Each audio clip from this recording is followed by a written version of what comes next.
Previously on the Dirty Dell Dats. Let's go ahead and bring up Kellen Moore's press conference.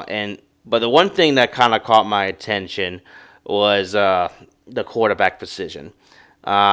He kept going on how Derek Carr is a great quarterback for this team, and he's been a worthy quarterback for the league. Well, I, I guess I'll just let him figure it out on his own because we've been watching Derek Carr now for 2 years, and he just absolutely stinks.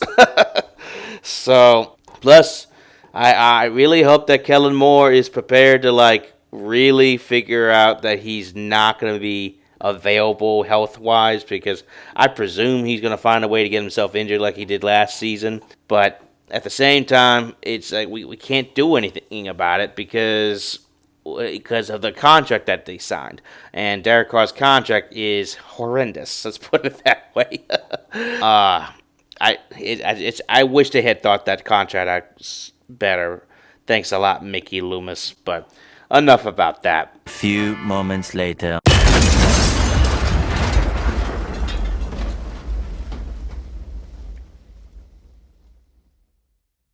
All right, let's just see if there's any latest news on the Saints lately.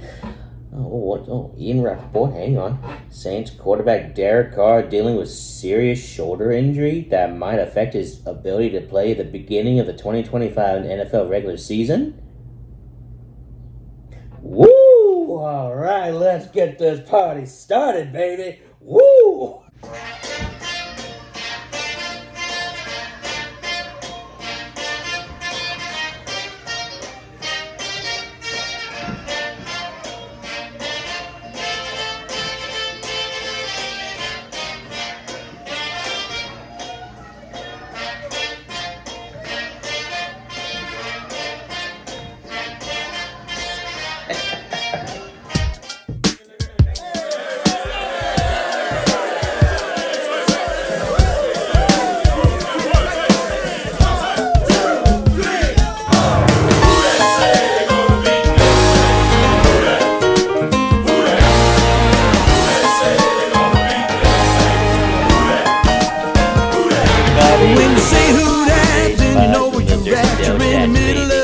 Boy, do we have some interesting breaking news.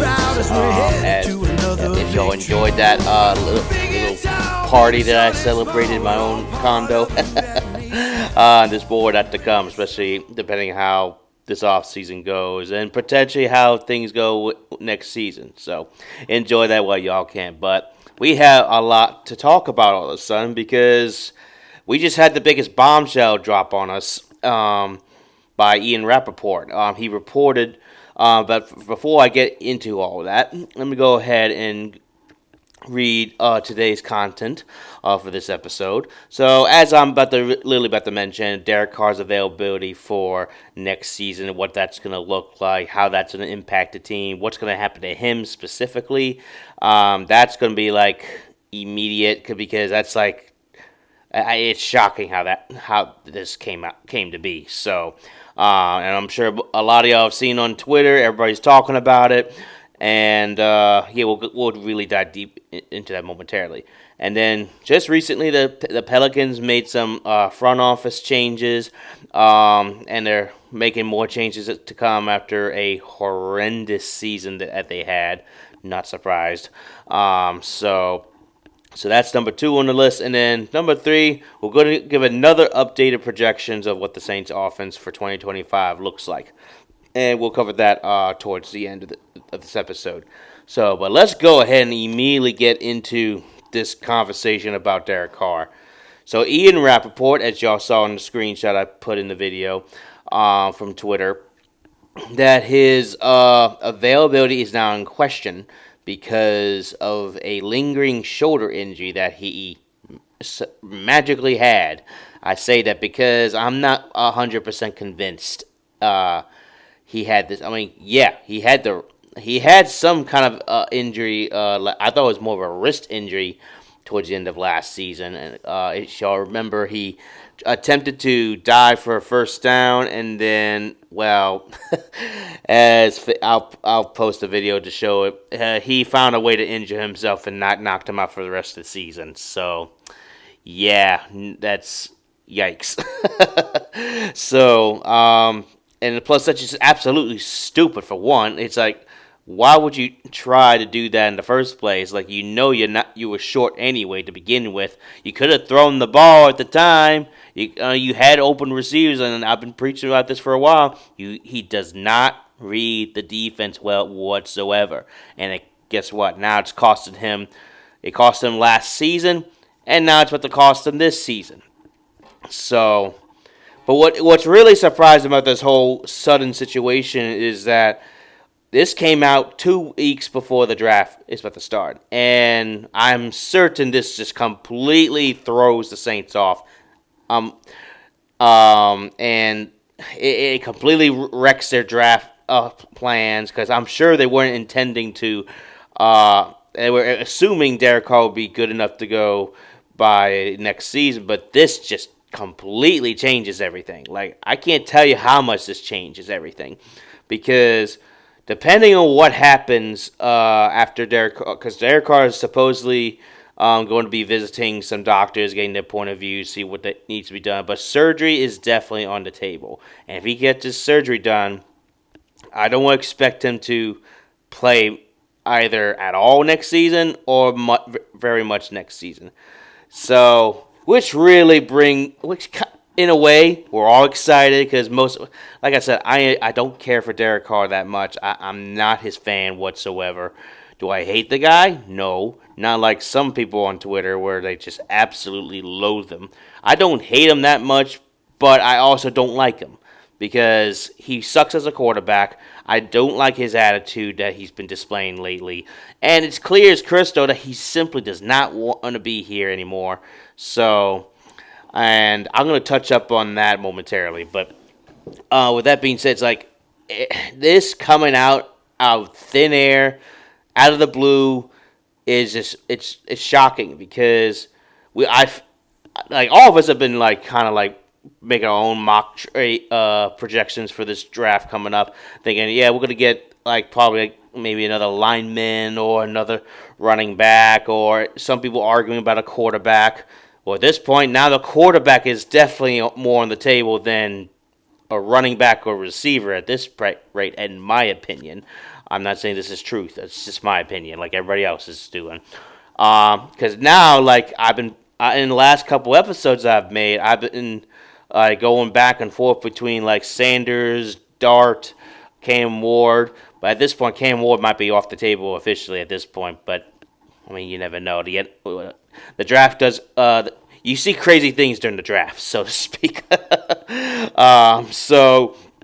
But with that being said, like now that Derek Carr's gone, now we have a legit opportunity to draft somebody this year, instead of next season, that is, or next draft, so to speak, because this is a do or die moment in my opinion. Because now that you know that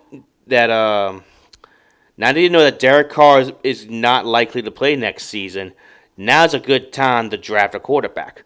And I'm be advocating hard for my boy Jackson Dart because I might be biased, but he plays for my Rebs. But I still think he's the best fit for this team. But if we get Sanders, I'm okay with that too. Like, I'm not his biggest fan. I prefer Dart over Sanders, but at the same time, I wouldn't say no about that. So, and wherever Jackson Dart goes, I wish him all the best, or vice versa. Yeah. So, with that being said, this is a big game changer because Derek Carr being out next season just like opens the doors to any quarterback given an opportunity to start for the Saints, and that includes Spencer Rattler. And I'm going to touch up on that momentarily. But going back to Carr. Now this might be just me being superstitious or something like that, but a lot of people, I've seen a lot of people kind of like back me up, including some reporters too, So it's like I don't think this was I think this was planned out, in my opinion.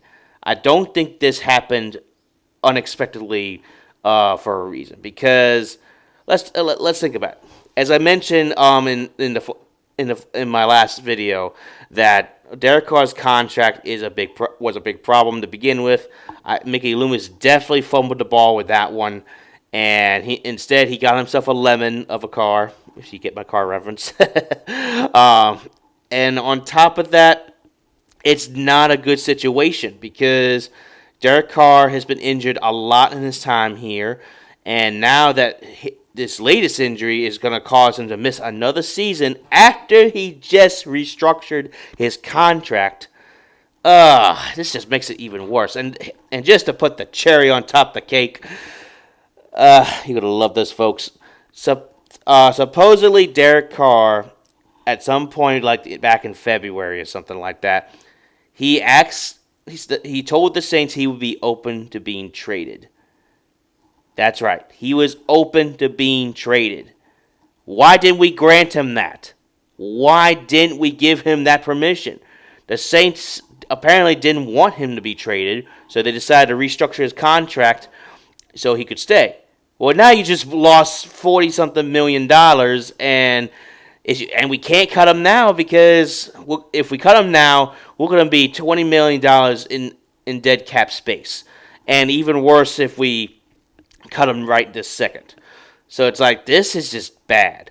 And what makes this even worse is like we can't trade him either because usually, okay, well, maybe we could trade him because that usually solves everything. No, because those idiots decide they're going to put a no-trade clause on his contract because he wanted that. Thanks a lot, Derek Carr. So he just made things 10 times tougher than it should have been. So, and I like there's one thing it's like when I suggested we should trade him, let's say people are saying, well, why would we trade someone who's injured all the time? I'm like, yeah, I get that, but there's only some desperate team who's going to see some value in him. Like we saw some value in him when we first signed him, but it just doesn't get any better because all this just came at the worst time possible, the worst timing because I'm sure the Saints had a set draft projection or a set draft plan, so to speak, for this coming draft. And now that's just out the window because now they got to completely change things up. So just because Derek Carr decided he's not going to probably not going to play next season, and that's the sucky part. So yeah, this like. And don't get me wrong, I'm thrilled about this because like I said, I do not like Derek Carr, and I think he's been holding us back for a while. And Nick Underhill said this. I'm going to quote him real quick. Nick Underhill said it best in his recent podcast episode of his own, that it is time for the Saints to completely turn the next page and just be rid of Carr. And I 100% agree with that because it's done. Like, his time here in New Orleans is over. That's all is said and done. It's like we're just now waiting for the Saints to announce that he's officially out for next season due to his surgery decision. So it's only a matter of time before they decide to really pull the plug. And it's time that we just move on with Derek Carr. He's gotta go. He's been the worst not draft, the worst free agent signing that I've ever witnessed in my entire life. And I thought signing Brandon Bowers or whatever his name is back years ago, I thought that was bad. No, this is worse. Jared Spurs, another one. I remember that. Both of them just did not pan out at all, and we just blew money on them, and we did not get anything in return. Oh God! Like it's but this one takes the cake because this one is like you needed a quarterback, which I understood, but not this guy because this guy has been a mid-tier or below average quarterback, and he's been like that his entire career. I just don't. And you paid him so much money. That's what really ticks me off. There is like they paid him so much money just to like lose more games. I don't understand why they did that. I just don't, and that's what makes me furious about this whole situation. So now that Derek Carr's gonna be out next season, we're either gonna start a quarterback, or start a draft. Well, start Spencer Rattler next season, which I'll touch on more later in this video. Or two, we draft a quarterback. And yeah, oh man, like things just got a lot more interesting for the Saints, and that really does put a lot of pressure for us at pick 9 because if whatever we pick at pick 9 is gonna impact this team and the fan base altogether. Because all on Twitter, everyone's like, "Oh yes, we're gonna get Shador Sanders," and then there's some of us like myself saying, "Oh yes, we're gonna get Jackson Dart." We don't know. The Saints may just pick another lineman and piss us off. So, or they might draft a running back or receiver, which all of us don't mind that either. And then there's some of us who would rather just give Spencer Rattler a full shot because we still have a little faith in him. And I'm one of those people too. So, but I would not say no to drafting another quarterback because it's like a win-win situation, which I'll touch on more later in this video. So, with that being said, thanks for nothing, Derek Carr. You absolutely, 1, wasted our time, 2, wasted our precious money, and 3, you're the biggest bum that I've ever seen. So, congratulations. You played yourself. And now you're the most hated guy in New Orleans. I didn't want that to happen that way, especially since I met him twice. But, you just completely lost me after this stunt.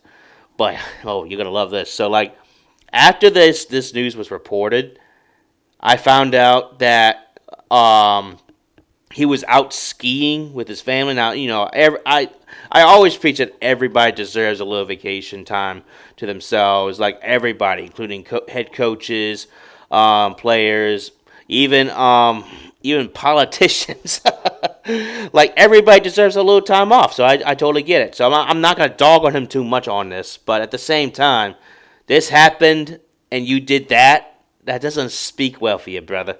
That really does not. So, yeah, oh boy. Yeah, like I said, your time here is done in New Orleans. That's all I can say about that.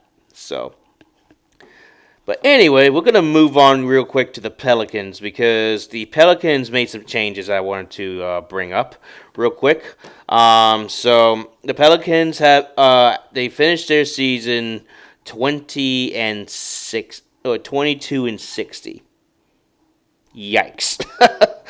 That's not good, like, at all. Like, that's the worst Pelican season they've had in years. And of course, like I said in the previous video, there were a lot of factors that came to be, but at the same time, those factors usually were never a factor, but this year was. And Coach Willie Green just could not get the team back on track. David Griffin just made one bad decision after the next. And speaking of David Griffin, he's one of those people who just lost their jobs. The Pelicans did fire David Griffin from being their general manager, and it's rightfully so because he has done nothing for the Pelicans, like absolutely nothing. And now some people might say, well, he led the Pelicans to some good years. I'm like, yeah, but they were good. Don't get me wrong, but they could have been better. He could have made this team even better. My thing with David Griffin here was that in the 6 years he spent with us, he hoarded a lot of draft picks, and he blew those draft picks on players that he would eventually trade off. And some of these picks were actually pretty solid picks too. Don't get me wrong. Like, I think he does know his basketball players, but at the same time, he doesn't know how to like utilize them and how to like pick them out properly. Like, he found some gold mines in Jose Alvarado, Trey Murphy, Herb Jones. So those are the three guys I would give him credit for. He also drafted Dy- Dyson Dayton, whatever his name is. I know his last name is Dyson. He's not with Atlanta now. He was actually one of the younger, really good defensive players that we had at one point. But now they traded him for DeJounte Murray, who literally got injured the first game of the season, and it's not been good. It's not been good. And now DeJounte Murray's been playing so much better. Excuse me. Dyson Daniels. I think that's his name. So Dyson Daniels, he's playing so much better with Atlanta than he was here with us. I mean, he was playing well with us here. Don't get me wrong, but I think he's escalated his level to the next step. So, but yeah, it's just like, and then I think what was really the last straw was when he traded off Brandon Ingram.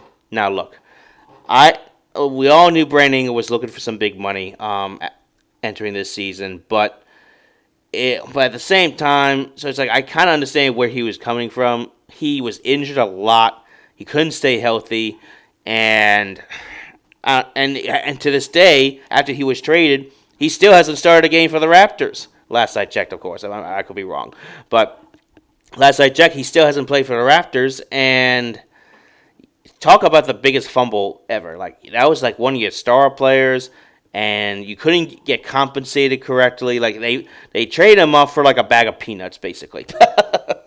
And how insulting is that? And on top of that, the constant back and forth problems with Zion Williamson. Like, they didn't have beef with one another. It's just he did not manage the whole Zion Williamson injury very well. Like, in his 6 years here, like, having Zion Williamson here, he did not know how to take care of his health, and it didn't help that we have a really crappy medical staff too. So there's that. So it's like, what can we do? What can we do to keep him healthy? So, with that being said, all these factors came to be, and I think Gail Benson decided, you know what, we're done with this. Kind of pulled the plug, and it's necessary. And it's a shame because I know he wanted to like build a championship franchise with New Orleans, and I wanted that too. We all do, but not with this guy. Like, this guy, I think he was his own downfall entering this season, and I think the Pelicans were just done with it, and same with the fans. So it's a shame, really. It really is a shame. So now the next question comes to mind is, what's going to happen with Willie Green? Well, in my personal opinion, we need to let him go as well. Now, I've been hearing rumors that whoever the next general manager is, he may retain him, but can we really trust that? Like, I don't trust that. Like, I would imagine that the GM would rather get his own guy in, just like how the Saints, when they hired Kellen Moore, he wanted to get his own offensive staff. So I'm kind of treating it like that in a sense. Excuse me, I gotta take a drink. It's better, but yeah, like, I just don't expect the next GM to really be really consider keeping Willie Green, so to speak. And Willie Green, in my opinion, his time is up. Like, you done really well for us, and I'll give you all the credit in the world. You brought us back up from the grave, only to bring us right back into the grave. So you did all you could, and I'm really thankful for that. But I think it's really time for you to move on. But I'm not the Pelicans front office, so I really don't know what to expect, and I don't even know who the next GM. I've seen rumors about a former Pistons GM who started off really well in his career, but then took a nosedive later in his career. So I'm not too hopeful on that one. The only reason they're considering him, I think his name is Dumar. Let me check real quick for y'all.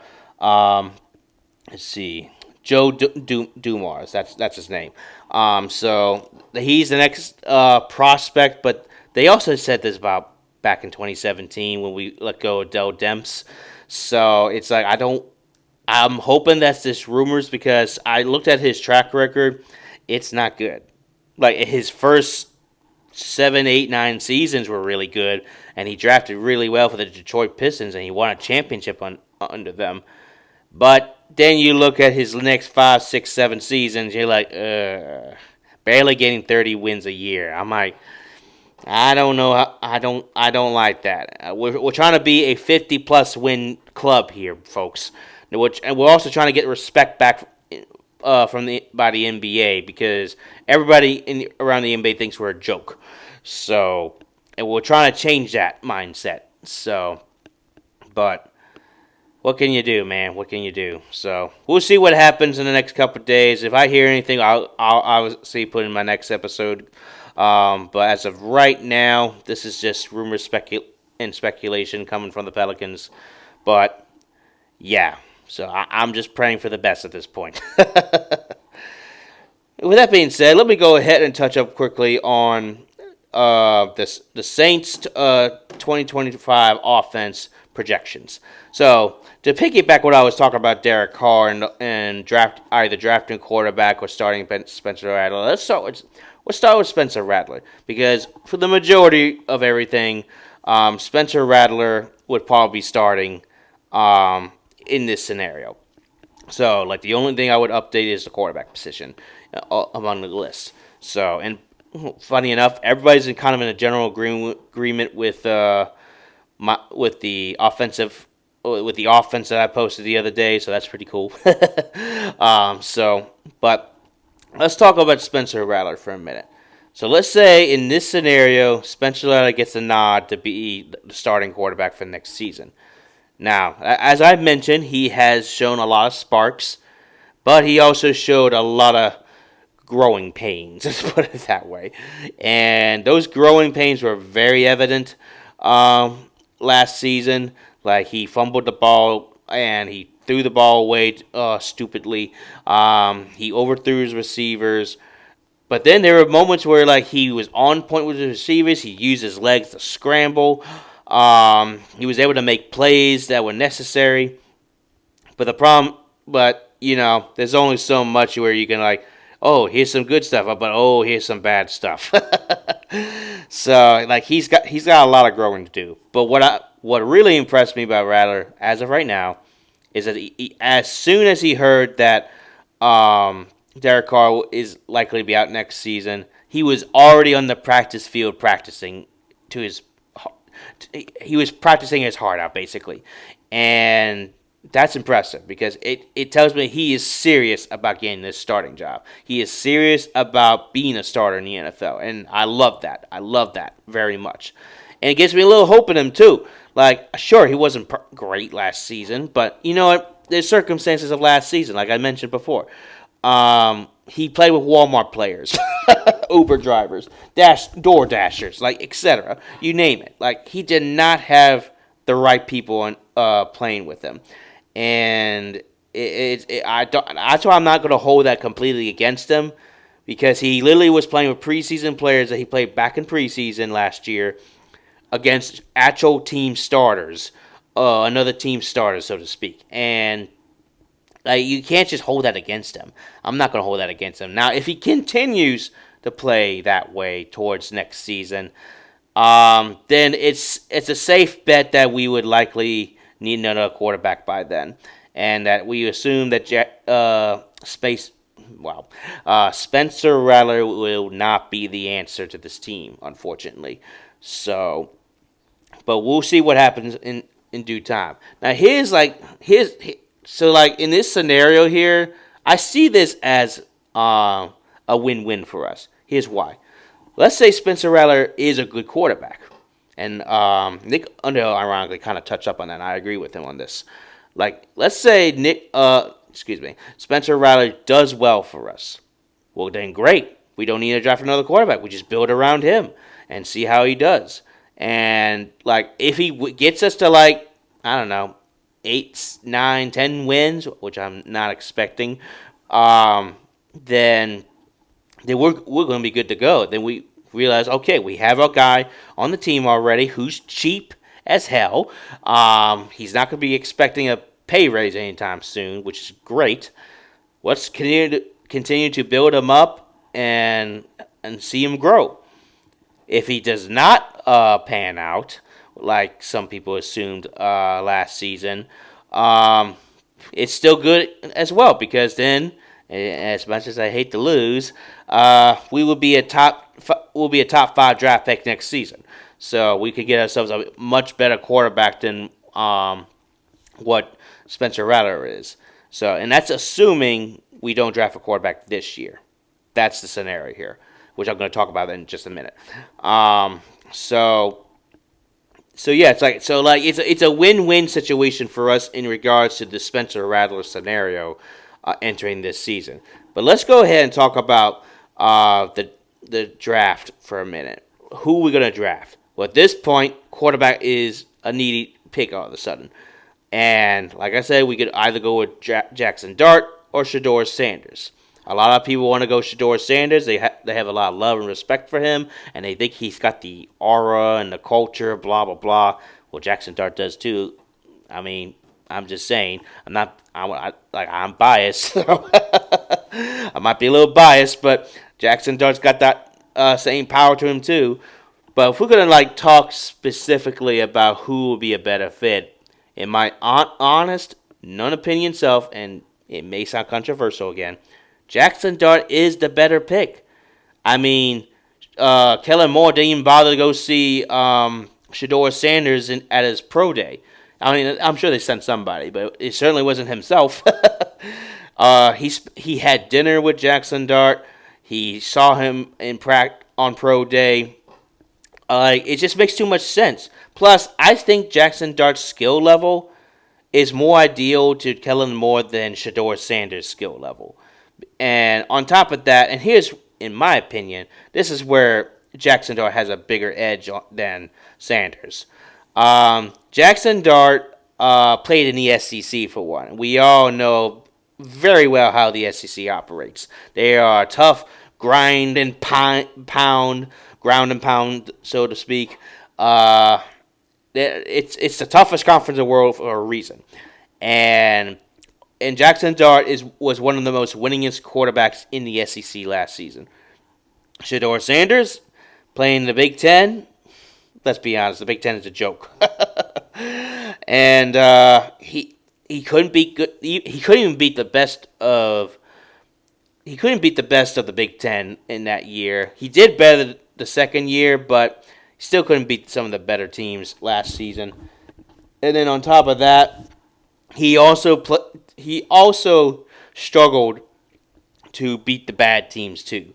Now, of course, I know everyone's going to say, well, he had a terrible O-line. He didn't have elite receivers other than Travis Hunter, blah, blah, blah. I get that. Trust me, I really do. But at the same time, you're in the Big Ten, which is one of the easiest conferences to win at, in my opinion, compared to the SEC, where it's a bloody fight from start to finish. So, yeah, that's how I stand upon things about this. I firmly believe Jackson Dart would be Kellen Moore's best pick here. And I think he fits the system better than Shedeur Sanders, in my opinion, as well. So, and he, like I said, he scrambles well. He's got a good accuracy. He does not throw the ball away. He handles pressure very well, and he's an efficient passer altogether. Now Sanders, Sanders, he's okay in pocket preference based off his footage that I watched.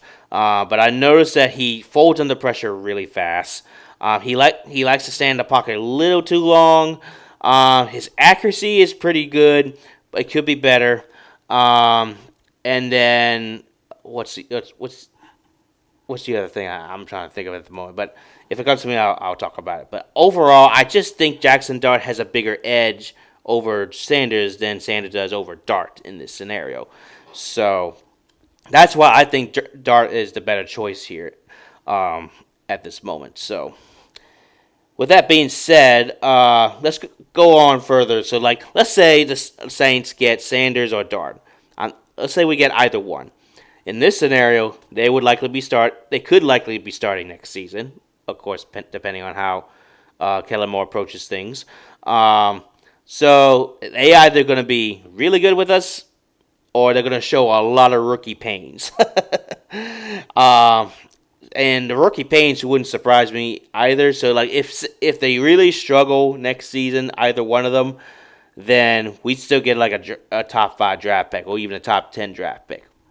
I like that's not a problem for me as well, because I won't lie, the this year's draft class in terms of quarterback is not the best. Like everyone's been projecting Cam Ward to obviously be a first round quarterback, and then everybody else is like second, third, maybe fourth, fifth round pick later in the draft. So it's like that tells you it's not a great draft class. Next season supposedly will be a lot better. Now it also depends on Arch Manning, who's currently at Texas, and there's a lot of people who say we should like tank for Arch. I'm going to talk about that for just a half a minute.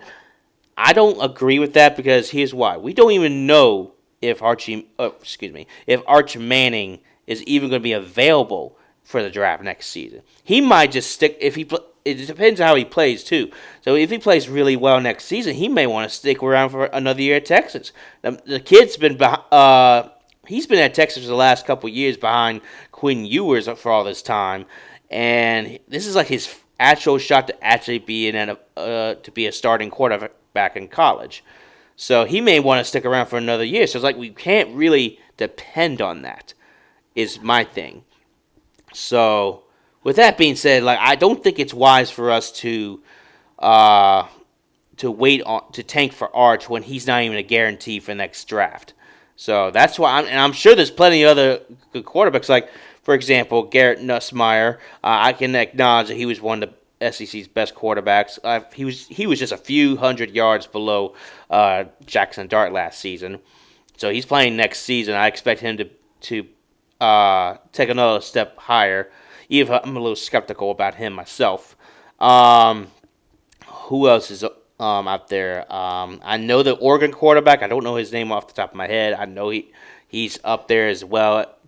And then I believe the Ohio State guy. If there's anybody else, I haven't really done my research quite yet on next draft's class, but I'll worry about that later. So, okay, that's nothing. Sorry, my ESPN app went off, so I had to see if we get any breaking news. So, with that being said, like going down this scenario is still a win-win, because either Sanders or Dart does really well for us and we end up being a pretty decent team, or two, neither one of them works out and we draft a top 5 draft pick. So with that being said, like both scenarios with Spencer Rattler or drafting Sanders or Dart is a win-win for all of us, because we really get to see if Spencer Rattler is going to be worth keeping around, or we let him go and then we draft somebody new to replace him, or we draft somebody now and they don't pan out and then we try again the next draft. So yeah, so that's pretty favorable in my opinion. So I hope we win.